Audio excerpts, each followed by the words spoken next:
Бисквитің тура осылай басылып қалады ма? Онда видеоның соңына дейін қара. Тура видеодағыдай қайталасаң, сенде де тура осындай басылмайтын керемет бисквит шығады. Ең алдымен ыдысына қатты мән беріңіз. Шыны ыдыс болу керек, немесе темір ыдыс болу керек. Пластмасс ыдыс болмайды, себебі оның ішінде май тұрып қалады. Және ыдысымызды қатты құрғақ қылып сүртеміз. Таза болу керек. Және жып-жылы жұмыртқамызбен қантымызды тура граммен өлшеп тұрып саламыз. Енді үстіне кішкене шым-шым тұз салып жіберемізді.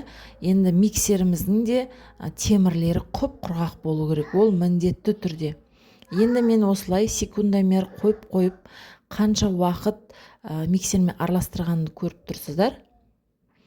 Ровно 8,5 минут араластырыппын. Осынша минут сіздер де араластырыңыздар. Көпіргенде тура осындай үстіне шыққанда, сурет қылғанда үстіне көрініп тұратын сурет шығып тұру керек. Енді сүтімізге майымызды араластырып, бағанағы кішкене жұмыртқалы массамызды үстінен құйып, бәрін біркелкі қылып араластырып аламыз. Енді ұнымызға қамыр қопсытқышымызды салып алдық. Міндетті түрде елегіштен өткізіп, енді арасын бөліп екі массаны араластырамыз. Тура видеодағыдай. Енді осы жерде өте мұқият болыңыздар. Венчиктің көмегімен өте баяу жақсылап тұрып араластырасыздар. Егер тез араластырып, немесе миксермен араластыратын болсаңыздар, міндетті түрде басылып қалады сіздің жұмыртқалы массаңыз. Сондықтан ұнды 2-3 бөліп, менде не жерде қателік кеткен, ол ыдысымның кішкентай ыдыс пайдаланғанмын. Өте әрең дегенде араластырдым. Көріп тұрсыздар, 3 бөліп ұнымды салып, барлығын біркелкі қылып араластырып алдым. Енді осы бисквиттен қандай торт жасайды деп ойлайсыздар? Немесе сіз қандай торт жасар едіңіз осындай бисквит жасап? Енді тура осындай қадам-қадаммен тура видеодағыдай жасасаңыздар, сіздерде де міндетті түрде бір жасағаннан шығады. Енді осыны 26 диаметрлі формаға жасадым мен.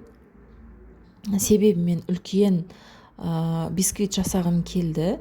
Егер кіші бисквит жасағыларыңыз келсе, мен астына жазып қоямын 20 диаметрлік қанша граммен, сонымен қарап жасасаңыздар болады.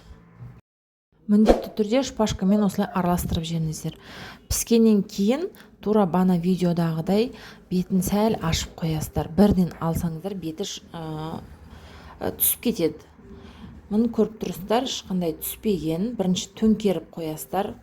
Жақсылап суытасыздар. Суығаннан кейін барып формамыздан шешеміз. Мана өте кереметті жұп-жұмсақ болып шықты ғой енді. Мен суымай жатып кескендіктен шет-шеттері кішкене кесіліп кетті. Сіздер мұқият болып, қатты суытып барып шешіңіздер. Мына өте керемет болып шықты. Менің каналымдағы видеолар ұнаса, лайк басып, комментарий жазып қойды ұмытпаңыздар. Егер басқа да қандай рецепттер керек болса, комментарийға жазып кетіңіздер.